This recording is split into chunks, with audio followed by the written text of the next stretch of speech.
உங்களுடைய நம்பிக்கையை கேள்வி கேட்க வைக்கும் இந்த சைக்காலஜிக்கல் த்ரில்லர் மூவியான ஹைட்ரிக். இதை எழுதி இயக்கியிருக்காங்க Scott Beck and Bryan Woods. இந்த படத்தில் மெயினாக 3 பேர் தான். ஒருத்தர் ஹை கிராண்ட், அப்புறம் Sophia Thatcher and Chloe East. மதவரியை பற்றியான பல படங்கள் ஹாலிவுட்டில் வந்திருக்கு.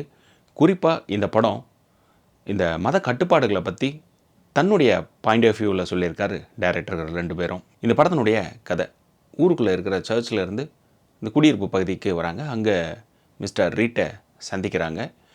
அவர்கிட்ட இந்த மாதிரி நாங்கள் உங்ககிட்ட பேசணும்னு சொல்ல, அவர் வாங்கலை வீட்டுக்குள்ளே அப்படின்னு கேட்க, பெண்கள் இல்லாத வீட்டுக்குள்ளே நாங்கள் உள்ளே வரமாட்டோம் அப்படின்னு சொல்ல, என்னங்க என் ஒய்ஃபு உள்ளே சமைச்சிட்ருக்காங்க இல்லைங்கிறீங்களே அப்படிங்க. உள்ளே சமையல் ரூம்லேருந்து ஒரு வாசனை வர, அட ஆமாம் உள்ளே இருக்காங்கன்னு 2 பேரும் உள்ளே போக, அங்கே சாத்தப்படுது கதவுகள். அது ஓப்பனே ஆகாது. ஃபுல்லாக டைமர் செட் பண்ணக்கூடிய ஒரு டோர் அது. 2 பேரும் உள்ளே உட்காந்து பேச ஆரம்பிக்கிறாங்க மிஸ்டர் ரீட்டோட. அப்போ பல விவாதங்கள் வெளியில் வருது. குறிப்பாக செக்ஸை பற்றியும் ஆபாசமான வார்த்தைகளை பற்றியும் விவாதங்கள் 2 சிஸ்டர்களும் பேசிக்கிறாங்க. மிஸ்டர் ரீட் அவருடைய எண்ணங்கள் அப்படிங்கிறது இந்த 2 பேருக்கும் அப்பாற்பட்டது. அதாவது இவங்க என்னென்ன படிச்சிருக்காங்களோ அதெல்லாம் 1000 மடங்கு இவர் படித்து கரைச்சி குடித்தவர். இவருடைய சித்தாந்தமே வேறு. இவங்க 2 பேரும் மிஸ்டர் ரீட் இவங்களோட கட்டுப்பாட்டில் இருக்காங்கன்னு இந்த பொண்ணுங்க நினச்சிட்ருக்க. ஆனால் படம் பார்த்துட்ருக்கிற நமக்கு தான் தெரியும் மிஸ்டர் ரீட்டோட கட்டுப்பாட்டில் தான் இந்த 2 பொண்ணுங்களும் இருக்காங்க அப்படின்னு.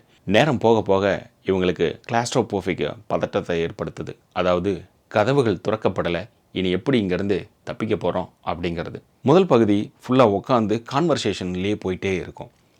மதங்களை பற்றியான கான்வர்சேஷனை ஒவ்வொன்றா இவர் உடச்சிக்கிட்டே வந்துட்டுருப்பார். இந்த பொண்ணுங்க 2 பேரும் இங்கேருந்து கிளம்புறதுக்காக அலோவ் பண்ண பிறகு, அதாவது ஒவ்வொரு பதட்டத்தை பற்ற வச்சுக்கிட்டே இருக்கும் அவருடைய கோட்பாடுகள் எல்லாமே. அது என்ன அப்படின்னா, சதி கோட்பாடு, உருவாக்கப்படுதல் கோட்பாடு, பிரார்த்தனை சோதனை, அப்புறம் பட்டர்ஃப்ளை ட்ரீமு, இந்த மாதிரி அவருடைய கோட்பாடுகள் எல்லாமே இவங்க 2 பேரையும் அலற விட்டுக்கிட்டே இருக்கும். ஸோ இது படம் முழுக்க என்னென்னா, ஒரு மதத்தை அதனுடைய கட்டுப்பாட்டை கையாண்டிருக்கிற விதம் அப்படிங்கிறது கான்வர்சேஷன் பில்ட் பண்ண படம் தான் இது. அதை த்ரில்லாக சைக்காலஜிக்கலாக ஹேண்டில் பண்ணியிருக்கிற விதம் தான். தமிழ் டப்பிங்கெல்லாம் கிடையாது, ஆங்கில சப்டைட்டில் இருக்குது. இது எல்லாரும் ரசிக்கப்படுமா அப்படின்னா அது வாய்ப்பு கம்மி தான். ஏன்னா இது அமைதியாக இருக்கும். அப்படி மெழுகு பத்தியில் நெருப்பு எரிய மெழுகு உருகிற மாதிரி பில்ட் பண்ணிகிட்டே போயிட்டுருப்பாங்க. அந்த ஃபயரை நமக்கு கொடுத்துக்கிட்டே இருப்பாங்க. மெதுவாக நகரும், டைம் போகிறது தெரியாது. ஆனால் ஃப்ரேம் மெதுவாக நகர்ந்துட்டு இருக்கிறதாவும் இருக்கும். பதட்டத்தை ஏற்படுத்திக்கிட்டே இருக்கும் இந்த படத்தில். பர்ஃபார்மன்ஸாக சொன்னோன்னா ஹை கிராண்ட். அதாவது ஒரு அழுகுறதாக இருந்தாலும் சரி, இல்லை பேச்சில் மிரட்டுறதாக இருந்தாலும் சரி, சம விகிதமாக பண்ணியிருப்பார் தன்னுடைய நடிப்பில்.